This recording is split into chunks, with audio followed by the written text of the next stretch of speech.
বাংলাদেশের ওপর 20% শুল্ক নির্ধারণ অন্তর্বর্তী সরকারের একটি জয়, বলছেন ড্যানি লোভিজ।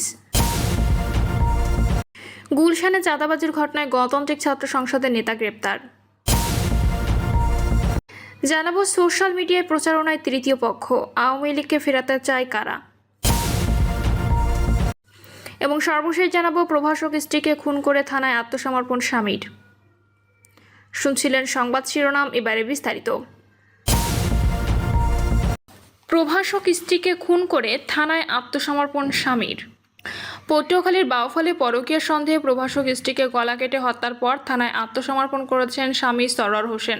সংশ্লিষ্ট সূত্র জানায়, মাদ্রাসায় চাকরির সুবাদে সালমা আক্তার ও তার স্বামী সরওয়ার হোসেন একমাত্র সন্তান সহ বাউফল উপজেলার চন্দ্রপাড়া গ্রামের মোহাম্মদ জসিম উদ্দিন বেপারীর বাড়িতে ভাড়া থাকতেন। তাদের মধ্যে দাম্পত্য কলহ চলছিল দীর্ঘদিন ধরে।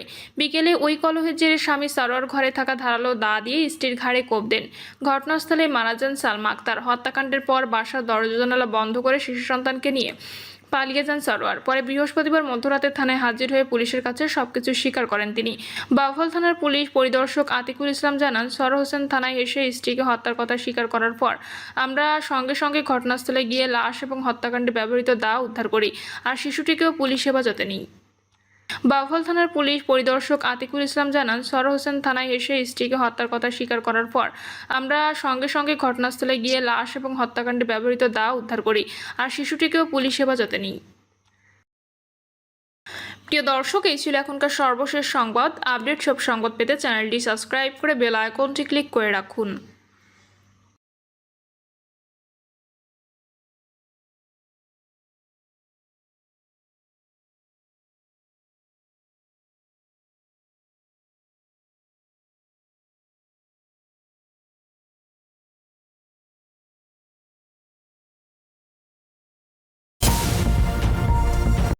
বাংলাদেশের ওপর 20% শুল্ক নির্ধারণ অন্তর্বর্তী সরকারের একটি জয়, বলছেন ড্যানি লোভিজ।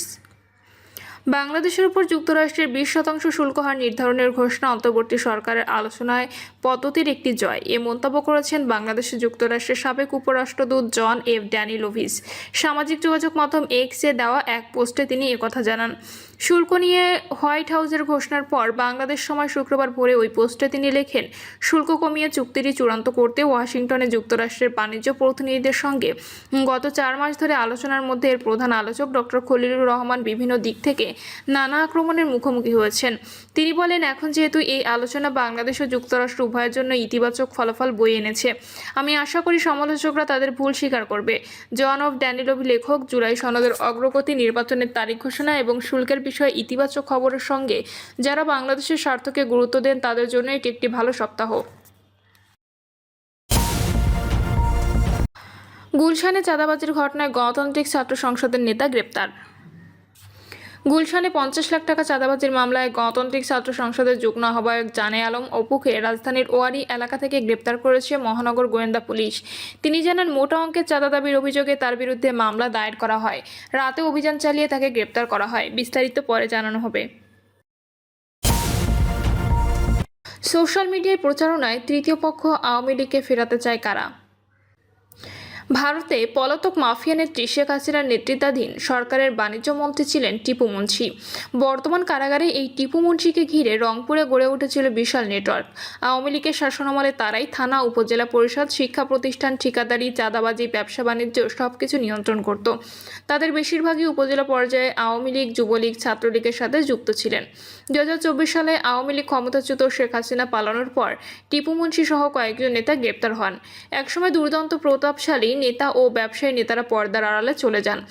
দীর্ঘদিন পর্দার আড়ালে থাকা নেতাদের কেউ কেউ রাজনীতিকে ছুটি দিলেও এখন প্রকাশ্যে আসছেন। টিপু মুন্সি রংপুর 4 এলাকায় আওয়ামী লীগের প্রভাবশালী কয়েকজন নেতার সাথে কথা হয়। তারা জানান, আওয়ামী লীগের রাজনীতি করার কাফফারা দিচ্ছেন। ছাত্রলীগের রাজনীতিতে থেকে উপজেলা পর্যায়ে উঠে আসা আওয়ামী লীগের এক নেতা বললেন, হাসিনা নেতৃত্বে রাজনীতি করে যে ভুল করেছি সেটার কাফফারা দিতেই জামায়াতের ফর্ম পূরণ করেছি। নাম প্রকাশে অনিচ্ছুক 4 জন নেতা জানান, তারা মনে করেন শেখ হাসিনা তাদের সাথে বিশ্বাসঘাতকতা করেছেন। দলের নেতাকর্মীদের বিপদে ফেলে রেখে তিনি নিজ পরিবারের সদস্যদের নিয়ে নিরাপত্তা নিশ্চিত করে ভারতে পালিয়ে গেছেন। ভারতে পালিয়ে থেকে এখন হুঙ্কার দিচ্ছেন, নেতাদের রাজপথে নামার নির্দেশনা দিচ্ছেন। সোশ্যাল মিডিয়ায় প্রচার করা হচ্ছে সারা দেশে আওয়ামী লীগ নেতাকর্মীরা 5ই আগস্ট রাজপথে নামবে। বাস্তবতা হচ্ছে আওয়ামী লীগের পক্ষে রাস্তায় মিছিল নিয়ে নামবে এমন পরিস্থিতি নেই। যারা আওয়ামী লীগ করতেন তাদের অনেকেই বিএনপিতে যাচ্ছেন, কেউ কেউ নীরবতা পালন করছেন, অনেকেই ঘর থেকে বের হচ্ছেন না, তবে বেশিরভাগ নেতাই এলাকা ছেড়ে ঢাকায় আত্মগোপন করে রয়েছেন। জামায়াত থেকে যারা আওয়ামী লীগে যোগদান করছিলেন এমন নেতারা জামায়াতে ফিরে গিয়ে পদ পদবি বাগিয়ে নিয়েছেন। সোশ্যাল মিডিয়ায় প্রচারণায় কোনো নেতাই হাসিনার নির্দেশনা মানবে না। রংপুরে 20 থেকে 30 বছর ধরে সাংবাদিকতা করেন এমন কয়েকজন গণমাধ্যম কর্মী জানান, উত্তরাঞ্চলের উপজেলা জেলা পর্যায়ে দূরের কথা বিভাগীয় শহরে আওয়ামী লীগের ব্যানারে মিছিল করবে এমন 10 জন নেতাকর্মী খুঁজে পাওয়া যাবে না। বরং ছাত্র জনতার অভ্যুত্থানে 1400 ছাত্র জনতার মৃত্যুর পরও শেখ হাসিনা নিজের ভুল স্বীকার করে অনুশোচনা না করায় তারা বিক্ষুব্ধ। দুজন সাংবাদিক জানালেন, আওয়ামী লীগ সরকার পতনের পর ব্যবসায়ী নেতাদের বেশিরভাগই জার্সি বদল করেছেন। কেউ কেউ বিএনপি থেকে ফিরে যাওয়ার চেষ্টা করছেন, আবার যারা বিদেশে পালিয়ে গেছেন তারাও অবর্ণনীয় দুর্দশায় রয়েছেন। এমন বার্তা দিয়ে আত্মস্বজনদের মাধ্যমে বিএনপিতে যোগদানের চেষ্টা করছেন। রংপুরের মতোই সারা দেশে প্রায় আওয়ামী লীগের রাজনীতির অভিন্ন চিত্র। গোপালগঞ্জ, মাদারীপুর, শরীয়তপুর জেলা সহ দক্ষিণ পশ্চিমাঞ্চলের কিছু এলাকায় আওয়ামী লীগ নেতাকর্মীদের কেউ কেউ প্রকাশ্যে থাকলেও অন্যান্য জেলায় দলটির সাংগঠনিক মেরুদণ্ড ভেঙে গেছে। কিছু ইউটিউবার, ব্লগার, কন্টেন্ট ক্রিয়েটর, গণমাধ্যম কর্মী, নিষিদ্ধ ছাত্রলীগ নেতা সোশ্যাল মিডিয়ায় আওয়ামী লীগ আসছে প্রচারণায় ঝড় তুললেও বাস্তব চিত্র একেবারে ভিন্ন। সোশ্যাল মিডিয়ায় প্রচার করা হচ্ছে বিদেশে পালিয়ে থাকা সাবেক মন্ত্রী, এমপি ও আওয়ামী লীগের প্রভাবশালী নেতারা সেখানে থেকে জেলায় জেলায় আওয়ামী লীগের ব্রিগেড গঠন করেছেন, তাদের ট্রেনিং দেওয়া হচ্ছে। 5ই আগস্ট ঢাকা ঘেরাওয়ের লক্ষ্যে মাঠ পর্যায়ে নেতাকর্মীদের প্রস্তুত করা হচ্ছে। এসবই প্রচারণা। বাস্তবে হাসিনা পালানোর পর আওয়ামী লীগের যেসব নেতা বিদেশে যারা পালিয়ে গেছেন সেখানেও তারা ভালো নেই। বিশেষ করে মোদী সরকার দিল্লিতে শেখ হাসিনাকে ভালোভাবে রাখলেও আওয়ামী লীগের অন্য নেতারা সেখানে স্বাভাবিকভাবে চলাফেরা করতে পারছেন না। কয়েকদিন আগে দিল্লিতে আওয়ামী লীগের সংবাদ সম্মেলন ঘোষণা দেওয়া হয়েছিল, কিন্তু চাপের মুখে বিজেপি সরকার সে সংবাদ সম্মেলন করতে দেয়নি। এমনকি পশ্চিমবঙ্গের মুখ্যমন্ত্রী মমতা ব্যানার্জি আওয়ামী লীগ নেতাদের ভারতে আশ্রয় দেওয়ায় মোদী সরকারের কড়া সমালোচনা করেছেন। ভারতীয় গণমাধ্যমগুলো খবর প্রচার করছে, ভারতে পলাতক আওয়ামী লীগের সাবেক মন্ত্রী, এমপি, ছাত্রনেতা, যুবনেতা মিলে কয়েকশো নেতা আসেন ত্রিপুরা, পশ্চিমবঙ্গ, ঝাড়খণ্ড, উত্তরপ্রদেশ বিভিন্ন শহরে বাসা ভাড়া নিয়ে থাকছেন। বাংলাদেশ থেকে পালিয়ে আসায় পুলিশি গ্রেপ্তার এড়ানোর নিশ্চয়তা নিয়ে বাড়ির মালিকরা দ্বিগুণ তিনগুণ বেশি ভাড়া নিচ্ছেন।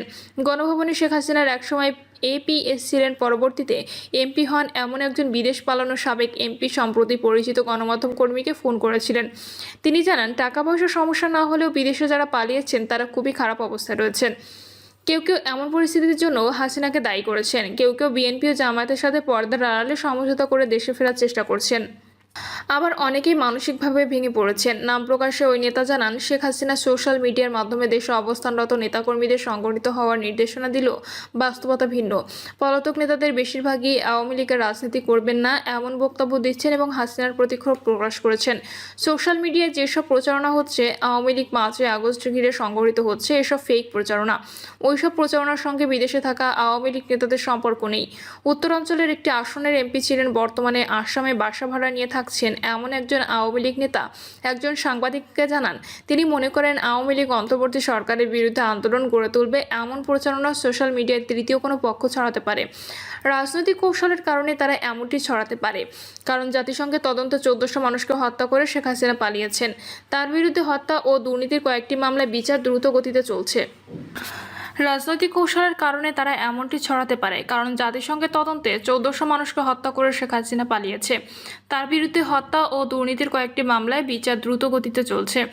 এমন অবস্থায় হাসিনা দেশে ফিরবেন বা আওয়ামী লীগ নেতার নির্দেশে আন্দোলনে মাঠে নামবে এমন একটি দিবা স্বপ্ন বরং যারা বিএনপিকে ঠেকিয়ে আগামীতে ক্ষমতায় যাওয়ার স্বপ্ন দেখছে সেই এনসিপি ও জামায়াত নির্বাচনে পেছানোর লক্ষ্যে পর্দার আড়াল থেকে এমন প্রচারণা চালাতে পারে। জানতে চাইলে জাতীয়তাবাদী সমমনা 12 দলীয় জোটের নেতা ও গণদলের চেয়ারম্যান আবু তাহের মোহাম্মদ গোলাম মাওলা চৌধুরী বলেন, 50 বছরের রাজনৈতিক অভিজ্ঞতায় বলতে পারি আওয়ামী লীগ বিশৃঙ্খলা সৃষ্টির জন্য প্রস্তুতি নিচ্ছে। এটা যারা বিশ্বাস করে তারা বোকা স্বর্গে বাস করছে। আওয়ামী লীগে বিদেশে পলাতক অনেক নেতাই এখন মনকষ্টে আছেন, তারা হাসিনার ওপর চরম ক্ষুব্ধ। তবে আমার মনে হয় যারা ভারতের এজেন্ডা বাস্তবায়নে পিআর পদ্ধতি নির্বাচনের দাবি তুলছেন আওয়ামী লীগ আসছে এমন প্রচারণা তারাই করছেন, কারণ আওয়ামী লীগ নেতারা এইটুকু বলছেন তাদের সহসা ফেরার কোনো সুযোগ নেই। আর আওয়ামী লীগ বিশৃঙ্খলা করার চেষ্টা করলে বিএনপি কি বসে থাকবে? এর আগে আওয়ামী লীগ রাজপথে বিশৃঙ্খলা করতে পারে এমন প্রচারণায় সতর্ক করে দিয়েছে ঢাকা মহানগর দক্ষিণ বিএনপির সিনিয়র সদস্য ইঞ্জিনিয়ার ইশরাক হোসেন। বলেছেন, গণতান্ত্রিক রাষ্ট্র কাঠামোর মধ্যে ফ্যাসিবাদী রাজনৈতিক দল হিসেবে আওয়ামী লীগ নাম দিয়ে রাজনীতি করার কোনো অধিকার রাখে না।